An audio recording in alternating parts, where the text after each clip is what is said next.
절대 불가능해 보였던 일이 현실이 되었습니다. 페르시아만을 가로지르는 36km의 거대한 해상교량이 완성되었다고 합니다. 놀랍게도 그 대공사를 성공시킨 주역은 한국이었습니다. 쿠웨이트의 극한 환경을 극복하고 세계 최장급 해상교량을 건설한 놀라운 이야기. 프랑스 구조설계 거장의 눈으로 본 한국 기술의 힘을 지금 들려드립니다. 여기서 잠깐 구독과 좋아요를 눌러주는 센스. 안녕하세요. 제 이름은 클라라 모로, 은퇴를 앞둔 55세의 구조 엔지니어입니다. 저는 제 인생에서 마지막 프로젝트를 준비하고 있었습니다. 파리의 봄 햇살이 사무실 창가에 부드럽게 비치던 날, 30년간 몸담았던 프랑스 국영 구조설계 연구소에서의 마지막 계절이 시작되었죠. 창 밖으로 보이는 에펠탑의 실루엣은 여전히 제게 영감을 주었습니다. 프랑스의 기술력과 미학이 완벽하게 조화된 그 구조물처럼 저도 밀라우 고가교 같은 세계적인 교량 설계에 참여하며 인생을 쌓아왔어요. 하지만 이제는 새로운 세대에게 자리를 물려줄 시간이었습니다. 클라라, 특별한 요청이 들어왔어요. 부서장인 앙드레가 제 사무실에 들어오며 말했습니다. 손에는 낯선 도면이 들려 있었죠. 쿠웨이트에서 온 요청입니다. 셰이크 자베르 코즈웨이라는 초대형 해상교량 프로젝트의 기술 검증 자문을 우리 연구소에 의뢰했어요. 도면을 펼쳤을 때 제 눈이 커졌습니다. 36km에 달하는 해상교량. 그것도 사막과 바다가 만나는 극한의 환경에서요. 심장이 빠르게 뛰기 시작했어요. 은퇴 전 마지막으로 이런 도전적인 프로젝트를 맡게 되다니. 시공 주체가 한국이라고요? 부서장의 말에 저도 모르게 목소리가 높아졌습니다. 프랑스, 독일, 미국 같은 전통적인 강자들도 아닌 한국이라니. 솔직히 말해 한국의 기술력에 대해서는 들어본 적이 거의 없었어요. 자동차나 전자제품은 알았지만 초대형 교량 건설에서는요. 쿠웨이트 정부가 너무 모험적인 선택을 한 건 아닌가요? 이건 단순한 교량이 아니라 국가의 상징물이 될 텐데요. 앙드레는 어깨를 으쓱했습니다. 그래서 우리가 필요한 거겠죠. 안전성 검증에 프랑스의 권위를 원하는 겁니다. 그날 밤 저는 관련 자료를 모두 검토했습니다. 설계도면을 보면서 생각했죠. 기술적으로는 가능해 보이지만 실제로 한국이 이런 규모의 프로젝트를 성공시킬 수 있을까? 그들의 철학과 미학은 또 어떨지 의문이 들었습니다. 일주일 후 저는 쿠웨이트행 비행기에 몸을 실었어요. 창밖으로 지중해가 점점 사라지고 땅이 황금색으로 변해가는 것을 지켜보았습니다. 30년간의 경험에서 나오는 자신감이 있었지만 한편으로는 알 수 없는 불안감도 있었어요. 프랑스 기술의 자존심을 보여줄 시간이군요. 옆자리의 동료 피에르가 말했습니다. 저는 고개를 끄덕였지만 마음 한구석에서는 다른 생각이 들었어요. 이건 단순히 자존심의 문제가 아니라 새로운 세계와의 만남이었습니다. 어쩌면 제 마지막 프로젝트는 제가 생각했던 것보다 훨씬 다른 방향으로 흘러갈지도 모른다는 예감이 들었죠. 비행기가 사막 위로 내려앉을 때 창밖으로 펼쳐진 광활한 황금빛 모래바다와 그 너머로 푸른 페르시아만이 보였습니다. 그리고 그 사이에 가느다란 선이 그어지고 있었어요. 아직 완성되지 않은 교량의 모습이었습니다. 심장이 다시 빠르게 뛰기 시작했어요. 여기서 무엇을 발견하게 될까요? 스스로에게 물었습니다. 제 마음은 이미 새로운 도전을 향해 달려가고 있었어요. 한국의 엔지니어들과 만나게 될 순간을 상상하며 저는 제 평생의 경험과 지식이 담긴 서류 가방을 꼭 쥐었습니다. 이제 시작입니다. 쿠웨이트의 공항을 빠져나오자 뜨거운 열기가 저를 감쌌습니다. 파리의 봄과는 완전히 다른 세계였죠. 이곳의 하늘은 사막의 모래먼지로 희미하게 흐렸고 지평선은 끝없이 이어지는 황금빛 모래로 물들어 있었습니다. 저와 함께 온 피에르는 이미 이마에 땀방울을 흘리고 있었어요. 도대체 이런 곳에서 어떻게 36km의 교량을 세운다는 겁니까? 피에르의 말에 저는 고개만 끄덕였습니다. 확실히 이 환경은 교량 건설에 최적화된 곳과는 거리가 멀었어요. 모래바람, 극심한 온도 변화, 바닷물의 염분까지 모든 요소가 구조물의 도전장을 내밀고 있었습니다. 현장으로 향하는 차 안에서 저는 다시 한번 프로젝트 자료를 펼쳤어요. 첨부된 인물 정보에 시공 총괄 책임자 이름이 있었습니다. 이준혁, 37세. 너무 젊다는 생각이 들었죠. 제가 그 나이였을 때는 아직 중급 엔지니어였을 뿐인데요. 시공 책임자가 30대라니 쿠웨이트 정부가 정말 위험한 도박을 하고 있네요. 피에르가 다시 한번 의아해했습니다. 솔직히 저도 같은 생각이었어요. 이런 국가적 프로젝트의 경험이 부족한 엔지니어를 앉힌다는 건 상상하기 어려웠습니다. 현장에 도착했을 때 저는 놀라움을 감출 수 없었습니다. 사막과 바다가 만나는 곳에 거대한 건설 부지가 펼쳐져 있었어요. 정교하게 배치된 장비들, 질서정연한 작업 흐름, 그리고 무엇보다 선명한 청사진대로 진행되고 있는 공사 현황이 눈에 들어왔습니다. 현장 입구에서 한 남자가 우리를 맞이했어요. 날카로운 눈매와 단정한 외모의 아시아인이었습니다. 그가 바로 이준혁이었죠. 클라라 모로 씨, 만나서 반갑습니다. 현대건설 이준혁입니다. 그의 영어는 또렷했고 악수는 단단했습니다. 첫인상은 전문적이었지만 여전히 제 머릿속에는 의문이 맴돌았어요. 이 사람이 정말 시공 총괄인가? 이 프로젝트의 책임자가 맞으신가요? 제 직설적인 질문에 이준혁은 빙그레 웃었습니다. 네, 현장 시공 총괄 책임을 맡고 있습니다. 곧 자세한 브리핑을 준비했으니 먼저 현장 둘러보시죠. 그가 안내하는 동안 저는 묘한 감정에 사로잡혔습니다. 한편으로는 그의 젊음에 대한 의심이 있었지만 다른 한편으로는 그의 자신감 있는 태도가 인상적이었어요. 그리고 무엇보다 현장이 상상했던 것보다 훨씬 체계적으로 운영되고 있었습니다. 이준혁은 우리를 현장 곳곳으로 안내했어요. FSLM 공법을 적용한 교각 작업, 공장에서 정밀하게 제작된 부재들, 그리고 실시간으로 모든 공정을 관리하는 디지털 시스템까지. 제가 알던 전통적인 교량 건설과는 다른 접근 방식이었습니다. 이 공법은 기존의 방식과 어떻게 다른가요? 저는 궁금증을 참지 못했어요. 저희는 현장에서의 작업 시간을 최소화하는 방식을 택했습니다. 사막의 극한 환경에서는 현장 작업이 많을수록 위험 요소가 증가하니까요. 이준혁의 설명은 논리적이었고 그가 보여주는 데이터는 설득력 있었습니다. 특히 실시간 시공 관리 시스템은 인상적이었어요. 센티미터 단위의 오차도 즉시 감지하고 수정할 수 있었죠. 여기서는 모든 것이 예측과 다릅니다. 바람의 방향, 모래의 움직임, 조류의 변화까지. 저희는 사막을 피해가는 법을 찾는 게 아니라 그 안에서 해답을 만들어냅니다. 이준혁의 말에 저는 잠시 말문이 막혔습니다. 그의 말은 단순한 기술적 접근을 넘어선 철학적인 깊이가 느껴졌어요. 저도 모르게 그에 대한 첫인상을 재평가하고 있었습니다. 브리핑룸에 도착했을 때 저는 이미 많은 의문점을 가지고 있었어요. 이준혁은 프로젝션 화면을 켰고 그 순간 제 앞에 펼쳐진 것은 놀라운 시뮬레이션 영상이었습니다. 완공된 교량의 모습, 그리고 그 위를 지나는 차들의 모습이 마치 실제처럼 보였죠. 이것이 저희가 꿈꾸는 미래입니다. 클라라 씨. 이준혁의 눈에서 저는 열정을 볼 수 있었어요. 그리고 그 순간 제 마음속에 미묘한 변화가 시작되고 있었습니다. 이 젊은 엔지니어가 과연 36km의 꿈을 현실로 만들 수 있을까요? 저는 아직 확신할 수 없었지만 호기심이 생겼습니다. 이것은 단순한 기술 검증을 넘어선 새로운 패러다임과의 만남이 될 것 같았어요. 다음 날 아침 프로젝트 회의실에는 팽팽한 긴장감이 감돌았습니다. 저와 피에르를 포함한 프랑스 팀은 테이블 한쪽에, 이준혁과 한국 엔지니어들은 반대편에 자리했죠. 벽면에는 셰이크 자베르 코즈웨이의 상세 설계도가 펼쳐져 있었어요. 36km의 꿈이 종이 위에 그려져 있었습니다. 이 하중 분산 방식은 프랑스 표준에 맞지 않습니다. 피에르가 가장 먼저 목소리를 높였어요. 그는 교량의 중앙 부분 구조에 대해 의문을 제기했습니다. 저도 동의했죠.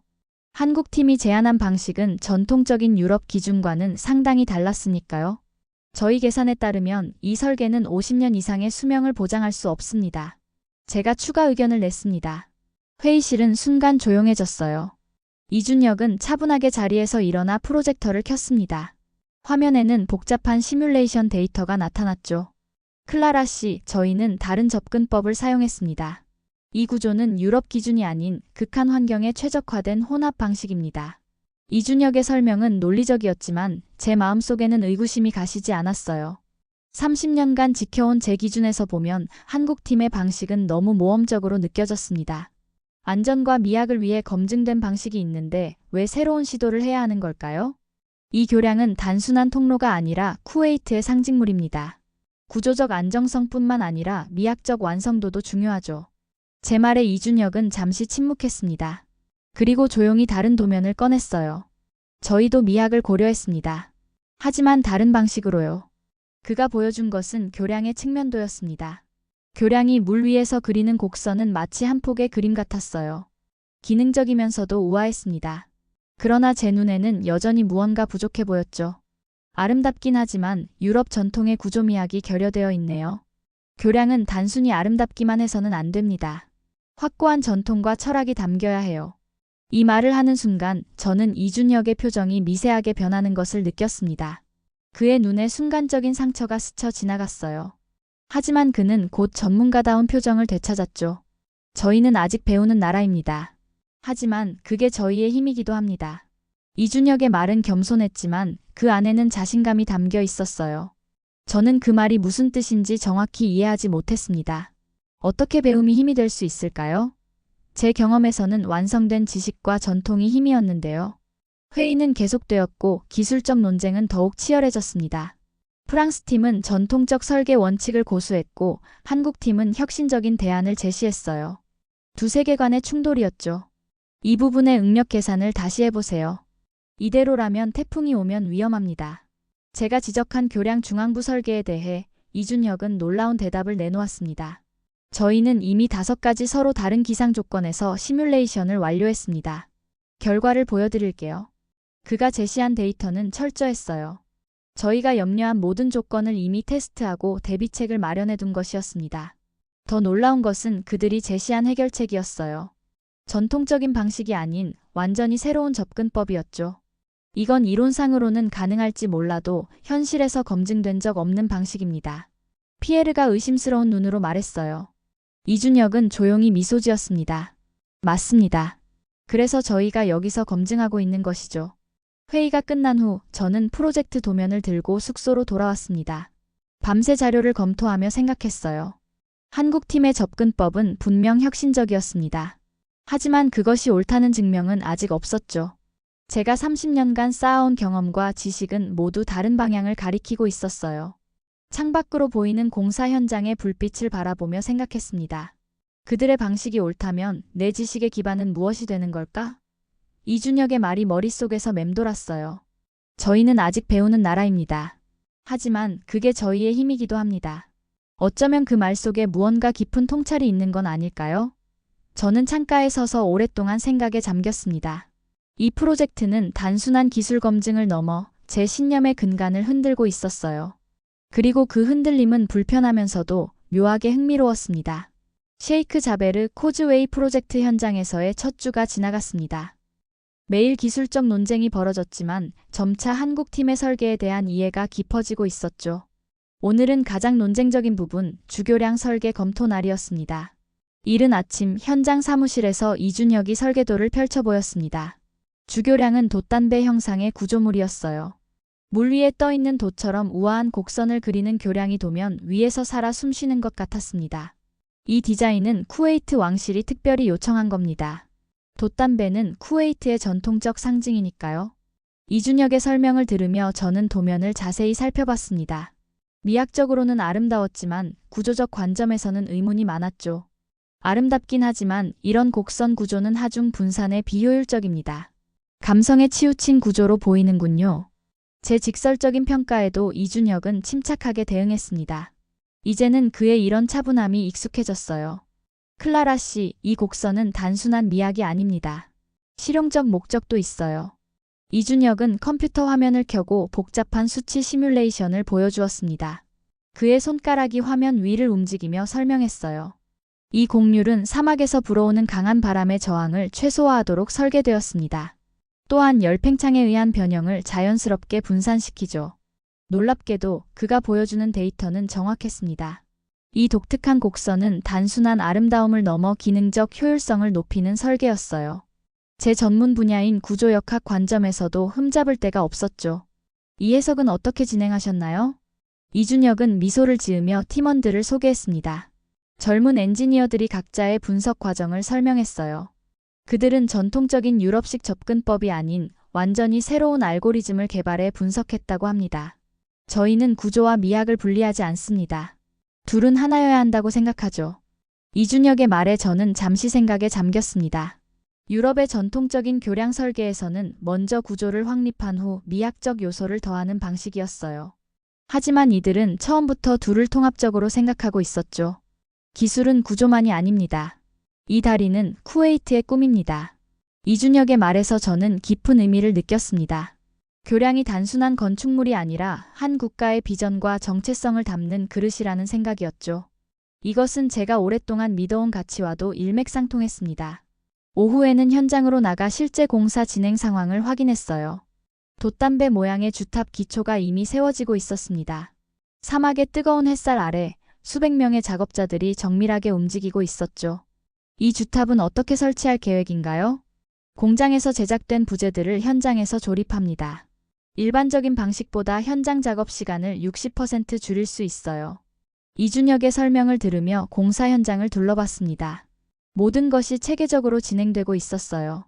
특히 인상적인 것은 디지털 모니터링 시스템이었죠. 실시간으로 모든 부재의 위치와 상태를 확인할 수 있었습니다. 전통적인 방식이라면 이렇게 빠른 진행은 불가능했을 거예요. 제 말에 이준혁은 고개를 끄덕였습니다. 저희는 전통에서 배우되 거기에 갇히지 않으려 합니다. 그의 말은 제게 깊은 인상을 남겼어요. 저는 지금까지 전통과 혁신을 대립적인 개념으로 생각해왔습니다. 하지만 이준혁에게는 두 가치가 조화롭게 공존하는 것 같았어요.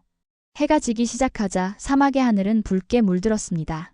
그 배경 속에 서 있는 돛담배 형상의 교각은 마치 페르시아만을 항해하는 배처럼 보였어요.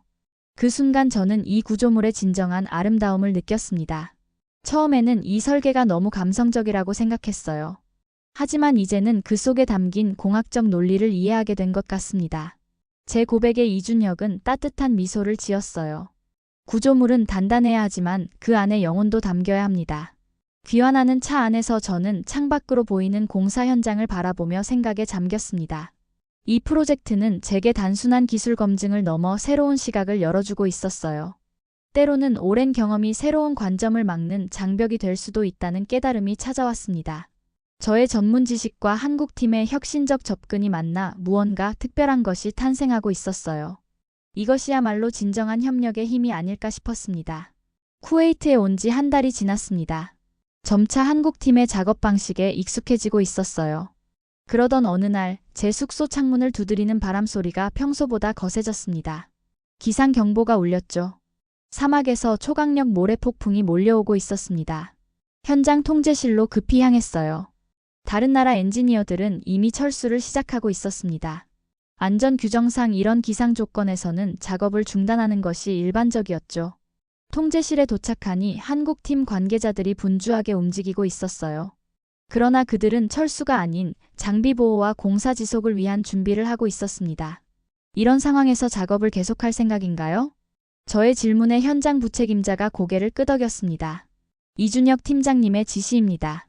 특수보호막을 설치해 핵심 구조물을 보호하고 일부 작업은 계속 진행합니다. 이것은 제 경험에서는 전례 없는 결정이었습니다. 대부분의 프로젝트에서는 이런 위험한 기상 조건에서 즉시 작업을 중단하고 철수하는 것이 원칙이었죠. 이준혁을 찾으러 나섰지만 그는 통제실에 없었습니다. 이준혁 팀장님은 현장에 계십니다. 부책임자의 말에 저는 놀라움을 감추지 못했어요. 폭풍이 다가오는 상황에서 현장에 남아있다니. 저는 즉시 현장으로 향했습니다. 바람은 점점 더 거세졌고 모래 입자들이 제 얼굴을 때렸어요. 보호 장비를 갖춘 채로 주교량 현장에 도착했을 때 저는 믿기 힘든 광경을 목격했습니다. 거의 모든 작업자가 대피한 현장에 이준혁이 홀로 남아 장비를 점검하고 있었어요. 그는 마스크를 쓰고 있었지만 그 너머로도 그의 결연한 표정이 느껴졌습니다. 모래바람 속에서 그의 실루엣은 마치 교량 자체의 수호자처럼 보였죠. 이준혁 씨, 위험합니다. 당장 대피해야 해요. 제 외침에 이준혁은 고개를 들었습니다. 그의 눈에는 피로가 가득했지만 동시에 강한 책임감도 깃들어 있었어요. 곧 갈게요, 클라라 씨. 이 장비들이 폭풍에 견딜 수 있도록 마지막 점검만 하고요. 그의 말투는 차분했습니다. 공포나 당황함이 없었죠. 저는 잠시 그를 돕기로 결심했어요. 함께 장비를 고정하고 보호막을 추가로 설치했습니다. 작업을 마치고 대피소로 향하는 동안 폭풍은 절정에 이르렀어요. 우리는 거의 뛰다시피 하며 대피소에 도착했습니다. 안전한 곳에 도착한 후 이준혁은 조용히 자리에 앉았습니다. 그의 표정에서 안도감과 함께 깊은 고뇌가 느껴졌어요. 저는 그에게 물을 건네주며 말했습니다. 다른 팀들은 이미 철수했는데 왜 남았던 거죠? 이준혁은 잠시 침묵했습니다. 그리고 천천히 입을 열었어요. 제 책임이니까요. 이 프로젝트는 단순한 건설 현장이 아닙니다. 쿠웨이트 국민의 꿈이자 저희 팀 모두의 자부심이에요. 그의 진심 어린 말에 저는 깊은 감동을 느꼈습니다. 이것은 단순한 직업적 헌신을 넘어선 무언가였어요. 그에게 이 교량은 생명과도 같은 존재였습니다. 대피소에서의 긴 대기 시간 동안 저는 이준혁의 사물함 근처에 있었습니다. 우연히 그의 개인 소지품 중 한 장의 사진이 눈에 들어왔어요. 낡은 흑백 사진 속에는 작은 시골 마을의 다리가 있었습니다. 이준혁이 잠시 자리를 비운 사이 저는 그 사진을 가만히 바라보았어요. 이준혁이 돌아왔을 때 저는 조심스럽게 사진에 대해 물었습니다. 제가 처음 교량을 본 건 저 사진 속 강가였어요. 어릴 적 저희 아버지가 시골 마을에 놓으신 작은 다리죠. 그때 느꼈어요. 다리는 사람을 잇는 거라고. 이준혁의 목소리에는 깊은 애정이 담겨 있었습니다. 저는 그제서야 그의 헌신의 근원을 이해할 수 있었어요. 그에게 이 프로젝트는 단순한 경력이나 성취가 아니라 삶의 의미였습니다. 밤이 깊어가는 동안 폭풍은 계속되었어요. 통제실과의 통신으로 현장 상황을 점검하던 이준혁의 모습을 지켜보며 저는 이 젊은 엔지니어에 대한 존경심이 깊어지는 것을 느꼈습니다. 그의 책임감, 헌신, 그리고 무엇보다 왜 이 일을 하는지에 대한 명확한 이유가 있다는 점이 인상적이었어요. 폭풍이 지나간 다음 날 아침, 우리는 현장으로 돌아갔습니다. 놀랍게도 한국팀의 준비 덕분에 피해는 최소화되어 있었어요. 다른 구역들이 복구에 며칠이 걸릴 정도로 피해를 입은 반면 이준혁이 책임지는 구역은 거의 즉시 작업을 재개할 수 있었습니다. 이 모래폭풍의 밤은 제게 단순한 기술적 평가를 넘어선 깨달음을 주었어요. 진정한 엔지니어링은 단순히 구조물을 세우는 것이 아니라 그 속에 혼을 불어넣는 것임을 이준혁을 통해 배웠습니다. 그리고 그 혼은 책임감과 헌신에서 비롯된다는 것도요. 모래폭풍 이후 공사는 더욱 속도를 내기 시작했습니다. 한국팀의 작업 방식에 제 의구심은 점차 존경으로 바뀌어가고 있었죠. 그리고 마침내 그 순간이 왔습니다. 주교량의 양쪽 구간이 연결되는 날이었어요. 새벽부터 현장은 특별한 긴장감으로 가득했습니다. 이준혁은 평소보다 더 일찍 도착해 마지막 점검을 진행했어요. 저도 그와 함께 했습니다. 지난 몇 달간 우리는 의견 충돌과 협력의 시간을 거쳐 이제는 서로의 전문성을 인정하는 동료가 되어 있었죠.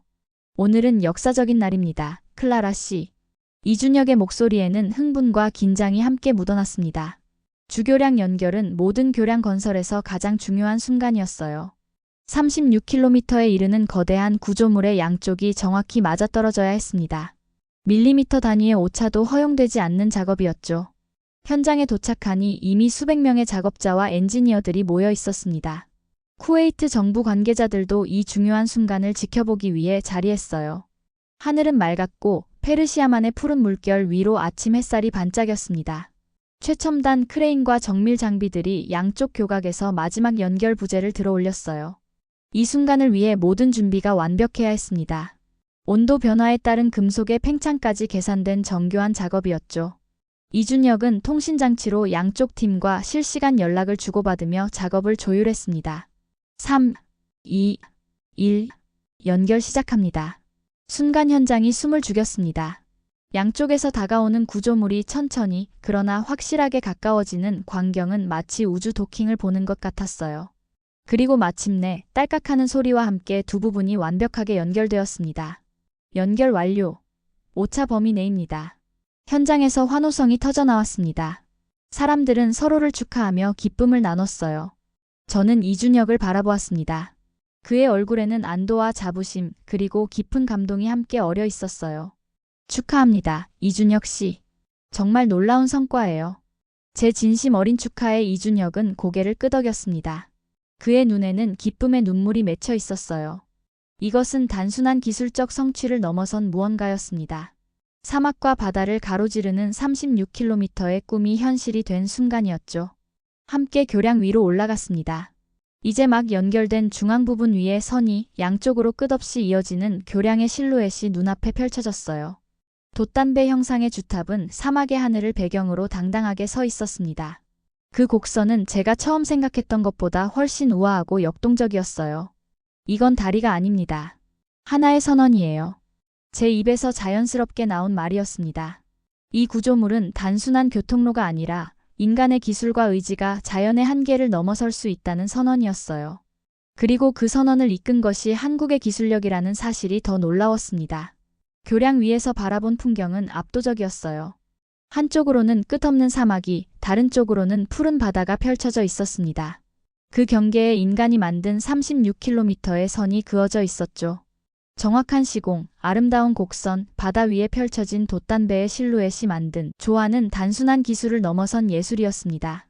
현장에서 돌아오는 길, 저는 생각에 잠겼습니다. 프랑스에서 온 지 석 달, 이 프로젝트는 제 관점을 완전히 바꿔놓았어요. 처음에는 의심과 경계심으로 바라봤던 한국의 기술력이 이제는 경외의 대상이 되었습니다. 이준혁과 그의 팀이 보여준 혁신적 접근법, 끈질긴 책임감, 그리고 무엇보다 기술에 대한 새로운 철학은 제게 깊은 인상을 남겼어요. 숙소에 돌아와 창밖으로 완성된 교량의 실루엣을 바라보았습니다. 저녁 노을에 물든 돛단배 모양의 주탑이 마치 살아 숨쉬는 것처럼 보였어요. 이 프로젝트를 통해 저는 기술의 패러다임이 바뀌고 있음을 느꼈습니다. 그리고 그 중심에 한국이 있었죠. 전화벨이 울렸습니다. 내일 있을 최종 검증 회의 준비를 위한 연락이었어요. 이제 마지막 단계, 공식적인 안전성 검증만 남았습니다. 저는 창가에 서서 다시 한번 교량을 바라보았어요. 이 거대한 성취에 제 이름이 작게나마 연결되어 있다는 사실이 자랑스러웠습니다. 최종 검증 회의 날이 밝았습니다. 쿠웨이트 정부 청사의 큰 회의실은 세계 각국에서 모인 엔지니어와 관계자들로 가득 찼어요. 저는 프랑스 검증단 대표로 앉아 있었습니다. 제 옆에는 피에르와 다른 동료들이, 맞은편에는 이준혁과 한국팀이 자리했죠. 회의실의 공기는 무겁고 긴장감이 감돌았습니다. 회의의 목적은 명확했어요. 셰이크 자베르 코즈웨이의 안전성과 내구성에 대한 최종 판단을 내리는 것이었습니다. 저희 프랑스 팀은 이 프로젝트에 처음 투입되었을 때부터 의구심을 가지고 있었죠. 하지만 지난 몇 개월간의 경험은 제 생각을 많이 바꿔놓았습니다. 쿠웨이트 교통부 장관의 개회사로 회의가 시작되었어요. 장관은 이 교량이 쿠웨이트의 미래를 위한 중요한 인프라임을 강조했습니다. 그러나 그의 목소리에서도 약간의 불안이 느껴졌어요. 36km의 해상 교량은 세계적으로도 유례가 드문 구조물이었고 그 안전성에 대한 확신이 필요했습니다. 이어서 다양한 국가의 기술 자문단들이 의견을 제시했어요. 독일 대표는 교량의 내구성에 대한 우려를 표명했고, 영국 대표는 중동 특유의 기후 조건을 고려했을 때 유지보수 문제를 지적했습니다. 한국 팀은 모든 질문에 차분하게 대응했지만 회의실의 분위기는 점점 더 무거워졌어요. 이 교량은 유럽 표준과 다른 설계 철학을 가지고 있습니다. 그것이 가장 큰 우려사항입니다. 독일 대표의 날카로운 지적이 있었습니다. 저도 처음에는 같은 생각이었죠. 하지만 이제는 달랐습니다. 제가 직접 경험한 한국팀의 혁신적 접근과 완성도 높은 결과물은 기존의 표준을 뛰어넘는 것이었어요. 회의실이 잠시 조용해졌을 때 저는 마이크를 향해 손을 들었습니다. 쿠웨이트 장관이 고개를 끄덕이며 저에게 발언 기회를 주었어요. 모든 시선이 저에게 집중되었습니다. 저는 프랑스 검증단 대표로서, 그리고 밀라우 고가교 설계팀 출신의 권위 있는 엔지니어로서 제 말 한마디가 이 프로젝트의 운명을 결정할 수 있다는 것을 알고 있었어요. 순간 이준혁과 눈이 마주쳤습니다. 그의 눈에는 불안과 희망이 함께 담겨 있었죠. 저는 깊게 숨을 들이쉬고 천천히 말을 시작했습니다. 처음엔 의구심이 많았습니다. 하지만 이제는 확신합니다. 한국의 혁신적 접근법은 우리가 알던 표준을 넘어서는 진보입니다. 회의실은 숨소리마저 들리지 않을 정도로 조용해졌습니다. 이준혁의 표정이 변했어요. 기술의 패러다임이 바뀌고 있습니다. 저는 이 구조물의 안전성을 전적으로 보증합니다. 제 발언이 끝나자 회의실에는 잠시 침묵이 흘렀어요. 그리고 곧 작은 박수 소리가 들려왔습니다. 처음에는 몇몇 사람에게서 시작되었지만 점차 회의실 전체로 퍼져나갔죠. 이준혁의 눈에는 감사의 빛이 빛났습니다. 다른 유럽 대표들도 하나둘 저의 의견에 동조하기 시작했어요. 결국 모든 자문단이 교량의 안전성을 최종 승인했습니다. 회의가 끝나고 사람들이 하나둘 자리를 떠날 때 이준혁이 저에게 다가왔어요. 클라라 씨, 감사합니다. 간단한 말이었지만 그 안에는 깊은 감사가 담겨 있었습니다. 저는 미소를 지으며 답했어요. 진실을 말한 것뿐입니다. 이 프로젝트는 기술의 역사를 새로 쓰게 될 거예요. 회의장을 나서면서 저는 가벼운 발걸음을 느꼈습니다. 30년간의 경력 중 가장 큰 자존심을 내려놓은 순간이었지만 동시에 가장 정직한 전문가적 판단을 내린 순간이기도 했어요. 이것이 진정한 엔지니어의 자세가 아닐까 생각했습니다. 기술에는 국경이 없고 진실만이 있을 뿐이죠. 마침내 개통식 날이 밝았습니다. 쿠웨이트 전역에서 축제 분위기가 느껴졌어요. 셰이크 자베르 코즈웨이는 단순한 교량이 아닌 국가의 미래를 상징하는 프로젝트였기 때문입니다. 사막의 아침 햇살이 창문을 통해 들어오는 가운데 저는 정장을 차려입고 식장으로 향했습니다. 개통식 장소는 교량의 입구에 마련되었습니다. 화려한 장식과 각국의 국기들이 바람에 나부꼈어요. 제 자리는 주빈석에서 약간 떨어진 곳이었지만 교량이 잘 보이는 위치였죠. 이준혁은 한국 대표단 사이에 앉아 있었습니다. 우리는 멀리서 눈인사를 나눴어요. 행사장은 전 세계에서 온 귀빈들로 가득 찼습니다. 특히 쿠웨이트 국왕이 직접 참석했다는 사실이 이 프로젝트의 중요성을 말해주었죠. 의전 담당자의 안내로 모든 사람이 자리에 앉았고 곧 개통식이 시작되었습니다. 쿠웨이트 국왕이 단상에 올라서자 모든 이들이 기립했어요. 그의 목소리는 강하고 확신에 차 있었습니다. 오늘은 쿠웨이트 역사의 새로운 장이 열리는 날입니다. 이 다리는 단순한 구조물이 아닙니다. 쿠웨이트의 미래를 연결하는 문이죠. 저는 그의 말에 깊이 공감했어요. 이 프로젝트를 통해 저 또한 새로운 세계와 연결되었으니까요. 국왕의 연설은 계속되었습니다. 이 놀라운 성취를 가능케 한 모든 분들께 감사드립니다. 특히 불가능을 가능으로 만든 나라 한국에게 깊은 감사를 전합니다. 이 말에 청중들 사이에서 박수가 터져 나왔습니다. 저도 힘차게 박수를 쳤어요. 몇 개월 전만 해도 상상하지 못했던 일이었죠. 제가 한국의 기술력을 이렇게 진심으로 인정하게 될 줄은 꿈에도 몰랐으니까요. 행사는 절정에 달했습니다. 화려한 테이프 커팅 의식 후 국왕과 주요 인사들이 교량 위로 첫 발을 내딛었어요. 그 순간 하늘에서는 축하 비행이 펼쳐졌고 교량의 돛단배 형상 조명이 일제히 켜졌습니다. 사막과 바다 위에 떠 있는 36km의 빛의 선은 경이로웠어요. 공식 행사가 끝난 후 저는 무대 뒤편에서 이준혁을 찾았습니다. 그는 동료들과 축하를 나누고 있었어요. 제가 다가가자 이준혁이 밝게 웃으며 맞아주었습니다. 클라라 씨, 오늘 함께 해주셔서 감사합니다. 저는 진심으로 축하의 말을 전했어요. 이준혁 씨, 당신은 이제 세계가 배우는 엔지니어입니다.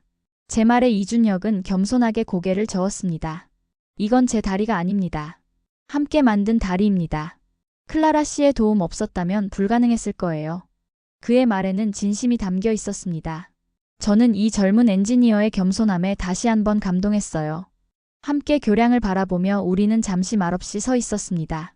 돌아오는 비행기 안에서 저는 창밖으로 점점 작아지는 셰이크 자베르 코즈웨이를 바라보았습니다. 사막 위에 돛을 세운 것 같은 그 웅장한 모습이 제 기억에 깊이 새겨졌어요. 이 프로젝트는 제게 기술적 성취를 넘어선 깨달음을 주었습니다. 진정한 혁신은 기존의 틀을 벗어날 때 가능하다는 것, 그리고 때로는 배움의 자세가 가장 큰 힘이 될 수 있다는 것을 말이죠. 파리로 돌아온 저는 연구소에 복귀했습니다. 제 책상 위에는 이준혁에게서 온 작은 선물 상자가 놓여 있었어요. 열어보니 작은 모형 교량과 손글씨 편지가 있었습니다. 기술은 속도가 아니라 방향입니다. 함께 새로운 방향을 찾아주셔서 감사합니다. 그 말은 제 마음에 깊이 새겨졌어요. 저는 창가에 그 모형을 놓고 에펠탑 방향을 바라보았습니다. 프랑스의 상징물을 보며 생각했죠. 기술의 역사는 언제나 새로운 방향을 찾는 이들에 의해 쓰여왔다고요. 그리고 이제 그 방향은 한국을 가리키고 있었습니다. 은퇴를 앞둔 제게 셰이크 자베르 코즈웨이는 마지막이자 가장 값진 선물이 되었습니다. 저는 이 경험을 젊은 엔지니어들에게 전하기로 했어요. 국경을 넘어선 협력의 가치, 전통에서 배우되 혁신을 두려워하지 않는 용기, 그리고 무엇보다 기술 속에 인간의 꿈을 담아내는 방법을요. 창밖으로 내리는 파리의 봄비를 바라보며 저는 사막의 뜨거운 햇살과 그 아래 펼쳐진 36km의 꿈을 떠올렸습니다. 그리고 미소 지었어요. 기술의 미래는 이미 시작되었고 저는 그 변화의 순간을 목격한 행운아였으니까요. 오늘의 이야기 어떠셨나요? 사막 한가운데 세계 최장의 해상교량을 만든 건 단순한 공법이 아니라 사람과 철학 그리고 배움의 힘이었습니다. 그리고 그 중심에는 한국이 있었습니다. 지금도 기술의 패러다임은 한국을 중심으로 다시 써지고 있습니다. 내일도 감동적인 이야기로 찾아뵙겠습니다. 지금까지 감동 나누기였습니다. 감사합니다.